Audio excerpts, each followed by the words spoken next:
Bonjour à tous et bienvenue dans ce nouveau webinaire d'Alliance Trade.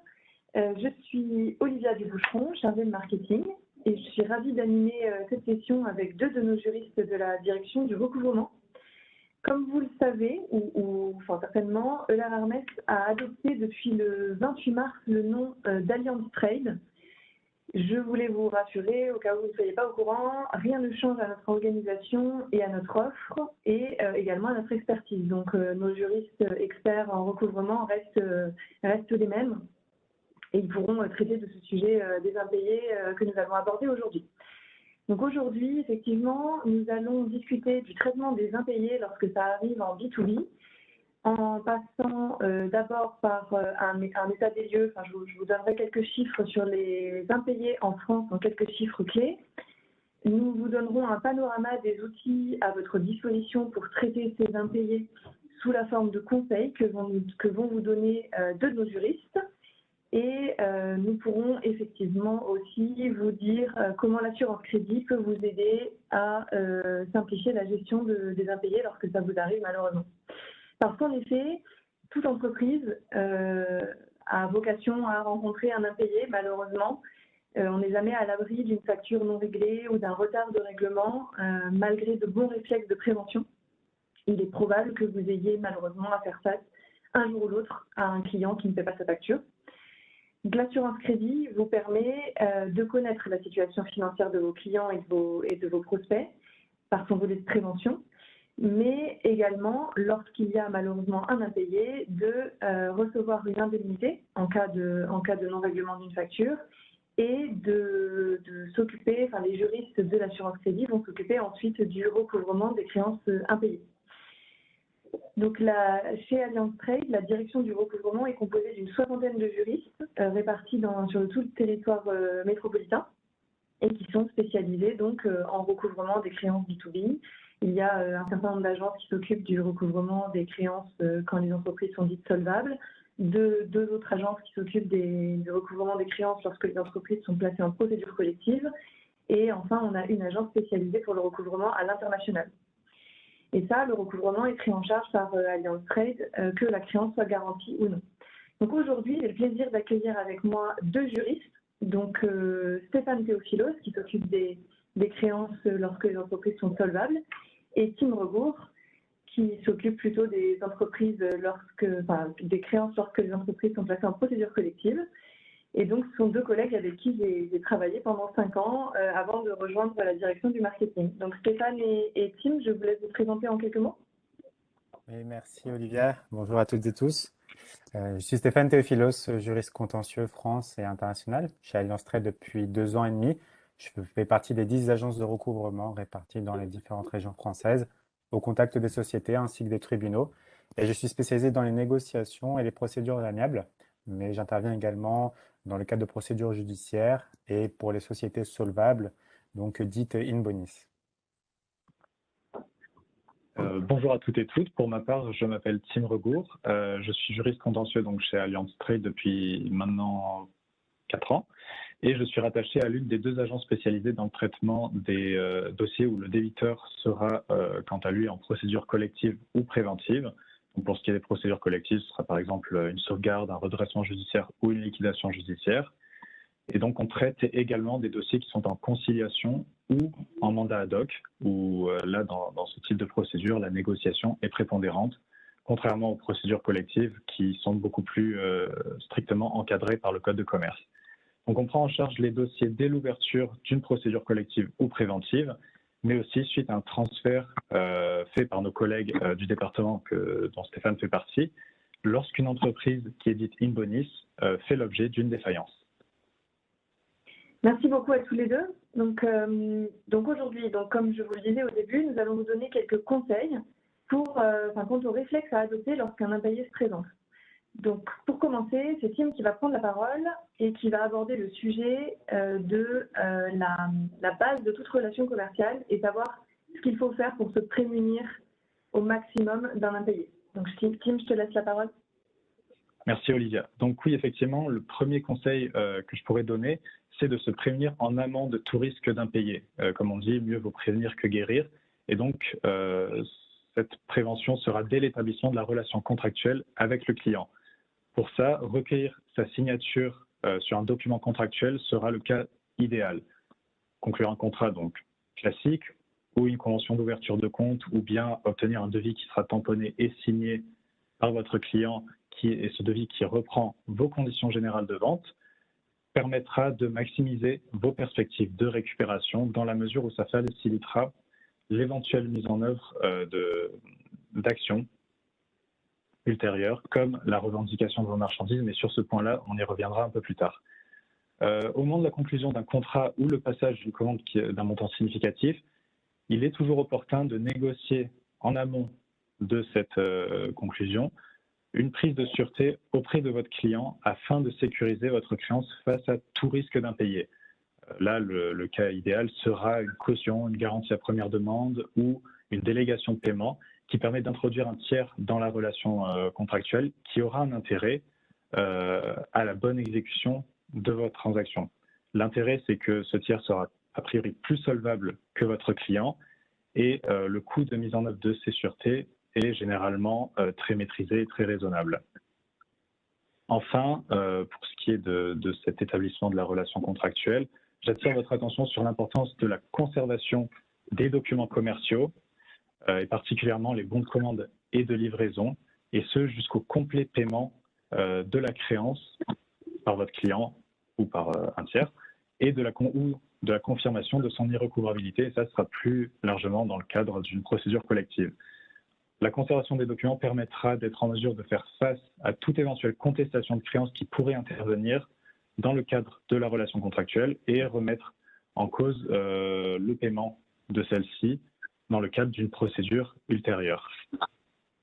Ensuite, le deuxième conseil que je peux vous donner en amont toujours de la réalisation de l'impayé, c'est d'avoir au sein de votre entreprise une personne qui sera dédiée au recouvrement de vos créances. En cela, pour anticiper toujours un impayé, attribuer une personne de vos effectifs au suivi de vos comptes clients permettra d'avoir une meilleure visibilité sur l'ensemble de vos encours clients et d'agir donc en amont de la naissance de l'impayé en adressant par exemple un petit courrier de rappel quelques jours avant la date d'échéance de vos factures.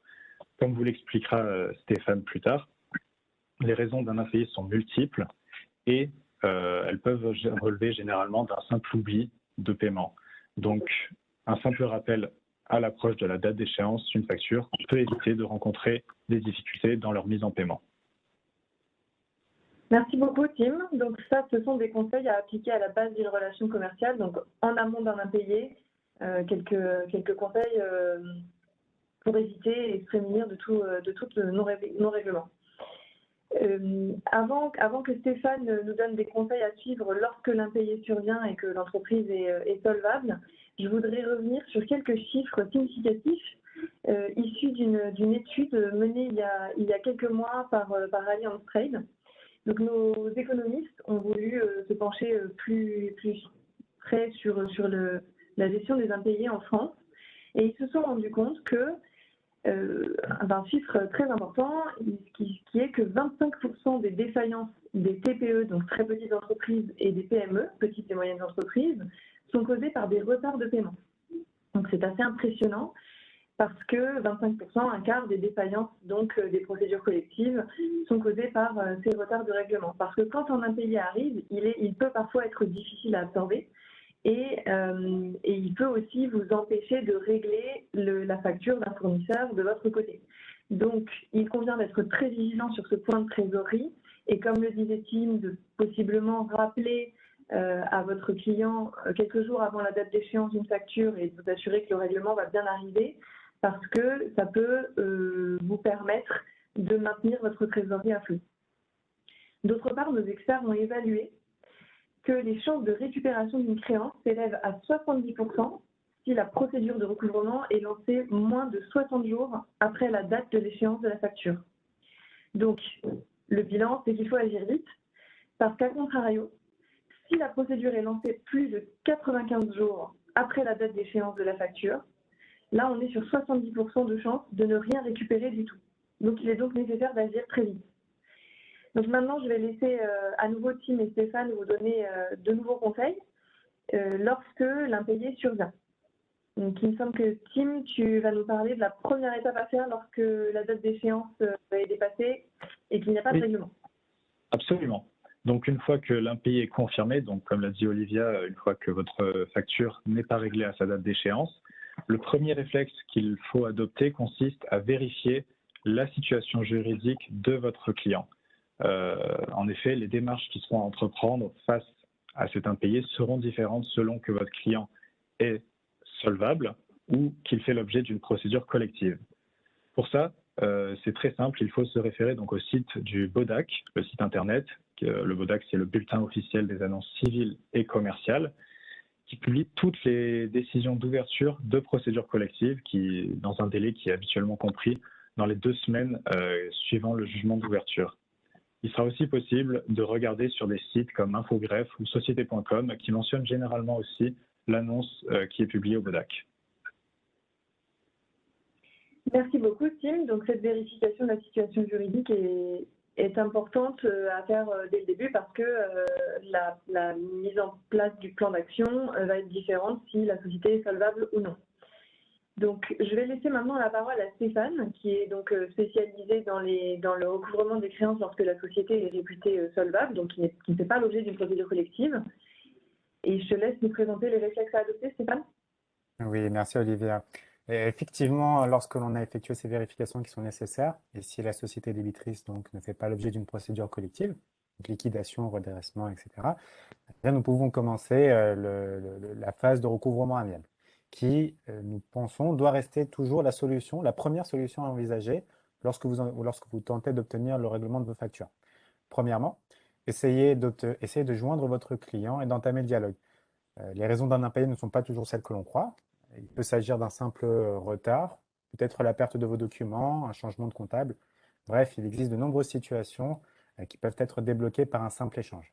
Si votre client ne réagit pas à vos appels et à vos emails, eh bien, vous pouvez envoyer, c'est ce que disait Tim tout à l'heure, un courrier de rappel signé et qui inclut le relevé de compte de votre client. Il y a, en fait, j'ai remarqué, et même c'est à titre personnel, que lorsque vous envoyez ces courriers en recommandé spécifiquement, on obtient de manière générale une réaction auprès de votre client et ça permet souvent de débloquer des situations. Et je pense qu'il faut aussi garder à l'esprit qu'un rythme régulier au niveau des relances est important. Vous pouvez alterner les courriers et les appels téléphoniques en laissant un intervalle de 10 à 15 jours entre chaque relance. Et ensuite, après ce délai, je pense, on peut considérer une action entre guillemets plus musclée. Pour toute bonne stratégie de recouvrement, je pense qu'il est aussi important d'identifier le point de blocage chez votre débiteur et ensuite adapter ses actions en conséquence. Si celui-ci a des problèmes de trésorerie, il peut être intéressant de négocier un plan de paiement par écrit avec un échéancier adapté à la situation financière de votre client. Ça va vous permettre de récupérer votre créance petit à petit et sans compromettre la situation financière de votre client. Et bon, si votre client est un grand groupe et que vous ne parvenez pas à joindre le bon interlocuteur, n'hésitez pas à contacter la personne ayant passé commande afin que celle-ci puisse intervenir dans le déblocage de la situation et ainsi peut-être aussi préserver votre relation commerciale. Un autre conseil que je donnerais, et lorsque l'amiable ne fonctionne pas, eh bien, c'est d'envisager l'action judiciaire. Alors, gardez à l'esprit qu'une procédure judiciaire reste toujours coûteuse et chronophage, et qu'il est donc préférable d'y aller lorsque le montant de la créance le justifie, et que vous êtes également prémuni judiciairement. Donc avec un contrat signé, des bons de livraison, un écrit. Voilà, et c'est ce que disait Tim précédemment. De manière générale, et nous, on envisage une assignation lorsque le montant de la créance dépasse les 5 000 euros. Après, cela peut varier en fonction des secteurs d'activité et des arguments aussi en votre possession. Ah oui, et sachez qu'il existe cependant d'autres voies que celles judiciaires et qui sont plus rapides et moins coûteuses.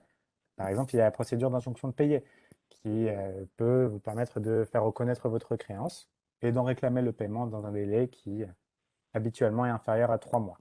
Et en plus, sans intervention d'un avocat. Donc, ce qui est beaucoup plus intéressant financièrement. Et dans tous les cas, avant de présenter votre dossier à un juge, il est important de pouvoir prouver au mieux votre créance.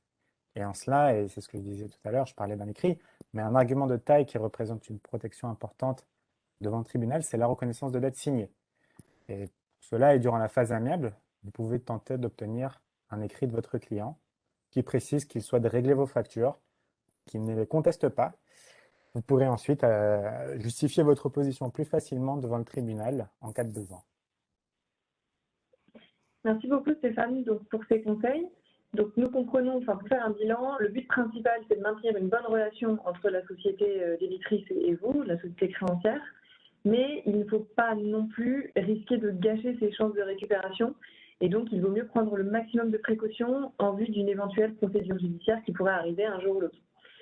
Donc maintenant, je vais laisser la parole à Tim, qui est donc spécialisé dans le traitement des dossiers en procédure collective, qui va nous donner quelques conseils à suivre lorsque la situation est telle. Donc pour rappel, on dit qu'une société est en procédure collective lorsqu'elle fait l'objet d'une procédure de sauvegarde, de redressement judiciaire ou de liquidation judiciaire. Donc vous avez certainement déjà entendu ces termes un jour ou l'autre. Donc comme le disait Tim un peu plus tôt, ces jugements d'ouverture de procédure sont publiés officiellement sur les sources d'information légales, donc vous pouvez en avoir l'information. Et Tim va donc vous donner quelques conseils à suivre lorsque vous avez cette information. Oui, merci Olivia. Donc, lorsqu'il y a une procédure collective qui est ouverte, il faut savoir que des délais très précis et très stricts trouvent à s'appliquer et qui sont prévus par le Code de commerce. La société qui fait l'objet donc d'une procédure de redressement, de sauvegarde, de liquidation judiciaire est normalement dans l'obligation de lister l'ensemble de ses créanciers et de communiquer cette liste au mandataire judiciaire afin que tous les créanciers soient prévenus de l'ouverture de cette même procédure. C'est malheureusement pas toujours le cas, donc c'est pour ça qu'il convient de faire preuve de vigilance et de se tenir au courant au plus près possible de la situation de ses clients, comme nous vous l'avons expliqué plus tôt, comme l'a montré Stéphane et comme j'en ai parlé aussi. La première action que vous avez à entreprendre lorsque vous avez connaissance de l'ouverture d'une procédure collective, c'est de vous faire reconnaître en tant que créancier. Ça s'appelle donc la déclaration de créance qui doit impérativement être adressée au mandataire judiciaire ou au liquidateur, il peut y avoir deux noms selon le type de procédure, dans un délai maximum de 2 mois à compter du jugement. Donc, il faut faire très attention car en cas de dépassement de ce délai de 2 mois, votre créance risquera de ne pas être reconnue dans le cadre de la procédure et vous perdrez alors vos chances de récupérer tout ou partie de celle-ci. Merci beaucoup. Donc attention à aller vite et à suivre les délais. Et je crois que tu voulais pour finir nous parler de l'option de revendiquer ces marchandises. Oui. L'une des techniques les plus efficaces pour recouvrer une créance dans le cadre d'une procédure collective, c'est de recourir à la clause de réserve de propriété. C'est une sûreté par laquelle le vendeur reste propriétaire de sa marchandise jusqu'au complet paiement du prix par l'acheteur, même une fois que vous avez livré ces marchandises. C'est une action que nous, à titre personnel, on met presque quotidiennement en œuvre et qui nous permet d'obtenir de très bons taux de récupération dans le cadre d'une procédure collective. Il faut savoir qu'elle permet d'échapper à l'ordre de paiement des créanciers qui est fixé par la loi en étant payé en priorité ou d'obtenir une restitution de tout ou partie de ces marchandises qui a été vendue, contre donc l'émission d'un avoir. L'intérêt de cette action est d'autant plus grand que le délai classique de paiement d'une créance en sauvegarde ou en redressement, où un plan sera arrêté, est de 10 ans sans intérêt et que aussi les liquidations judiciaires aboutissent en règle générale à des clôtures sans aucune récupération pour les créanciers. C'est ce qu'on appelle l'insuffisance d'actifs. Donc soit vous pourrez être payé par votre débiteur avant tous les autres créanciers, soit vous pourrez récupérer une partie ou l'intégralité de vos marchandises pour les revendre à un autre client. Et comme ça, vous êtes désengagé de cette procédure collective. Néanmoins, il faut faire attention également, une telle action répond à des conditions très strictes, notamment sur les délais de mise en œuvre, qui là, pour le coup, est de 3 mois à compter de l'ouverture de la procédure collective. Ces conditions qui sont énumérées par le Code de commerce soulignent par ailleurs l'importance des documents contractuels, notamment les conditions générales de vente. Donc, comme on l'a vu plus tôt, c'est ici que trouve toute son importance la conservation de vos documents contractuels, notamment conditions générales, bon de livraison, bon de commande. Vous pouvez aussi mentionner donc cette clause en une phrase, phrase toute simple sur vos factures et sur les bons de livraison. ça permettra d'en renforcer l'efficacité lorsqu'on voudrait mettre en œuvre cette action. Merci beaucoup. Donc, merci à tous les deux pour ce récapitulatif des réflexes, des bons réflexes à adopter pour bien faire face à un impayé. Le dernier conseil que nous pourrions donner est tout simplement de confier son ou ses dossiers d'impayé à un expert du recouvrement pour gagner en temps et en énergie, notamment s'il s'avère trop compliqué de consacrer un poste de l'entreprise à cette gestion, comme le disait Tim en début de session. Donc, plusieurs cabinets de recouvrement existent, donc qui proposent différentes prestations. Et comme je le vous disais en début de session, souscrire à une assurance crédit vous offre l'accès à un service de recouvrement des plus complets, comme vous pouvez le voir grâce à Stéphane et Tim. Donc, effectivement, l'assurance crédit qui vous permet à la fois d'avoir de l'information sur la santé financière des entreprises, donc ça c'est l'objet d'un prochain webinaire d'ailleurs, mais également elle vous permet de percevoir une indemnisation de vos créances impayées lorsqu'elles sont garanties. Et qu'elles soient garanties ou non, le recouvrement est pris en charge par les juristes experts qui décideront, en connaissance de cause, des actions à mettre en œuvre en vue d'espérer recouvrer ces impayés. Donc, nous arrivons à la fin de notre session de conseils donnés par nos juristes. Nous allons répondre à quelques questions. Alors, je regarde.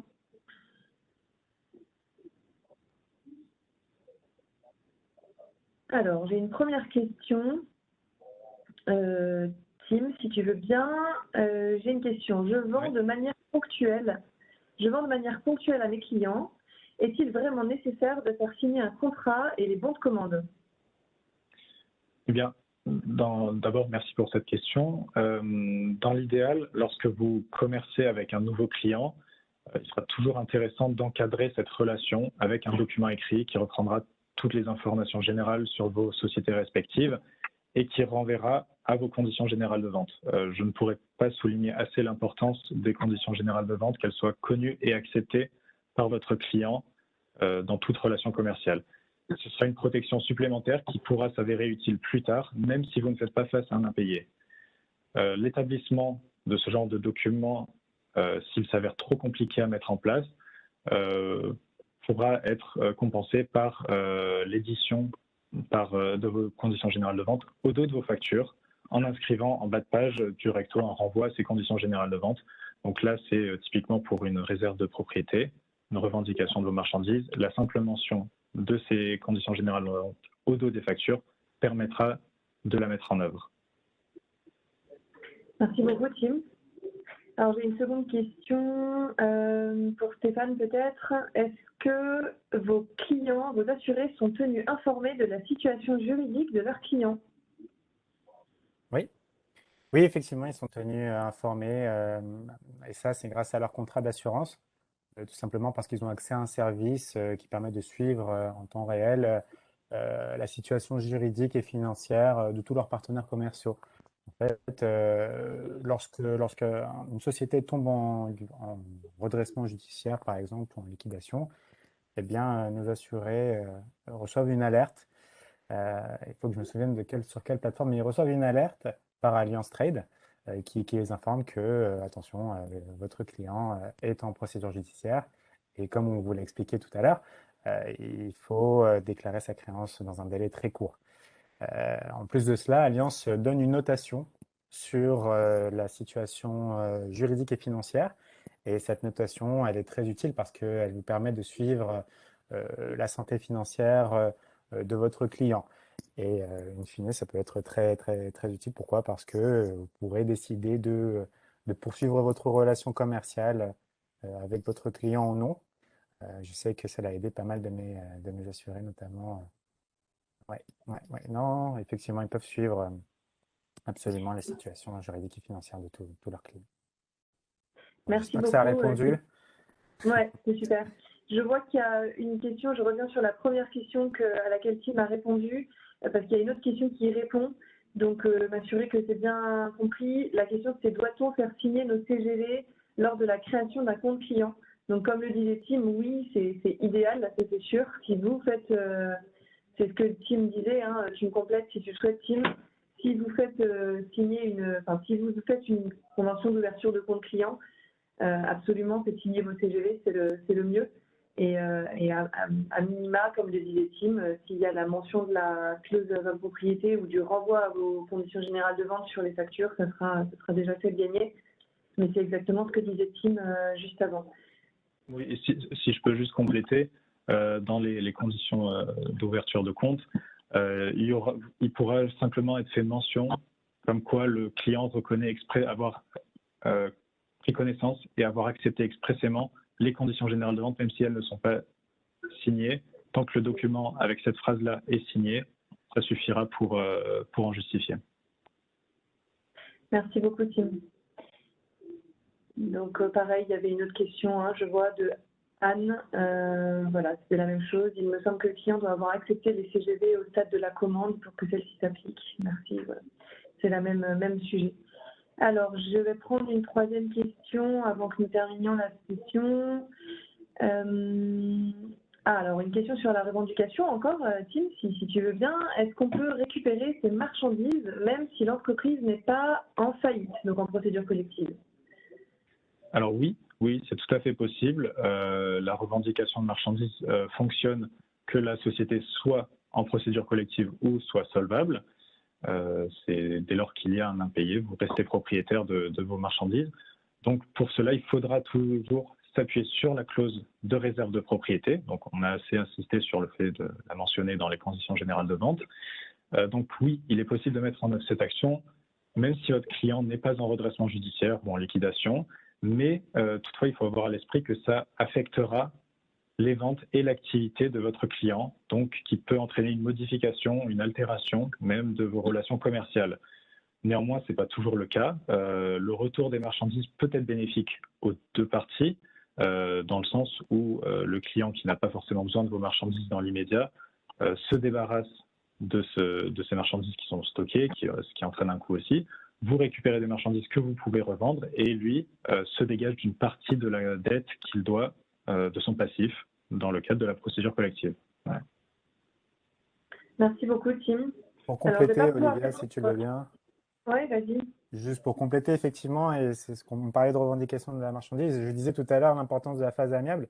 Justement, récupérer vos marchandises fait complètement partie de cette phase amiable.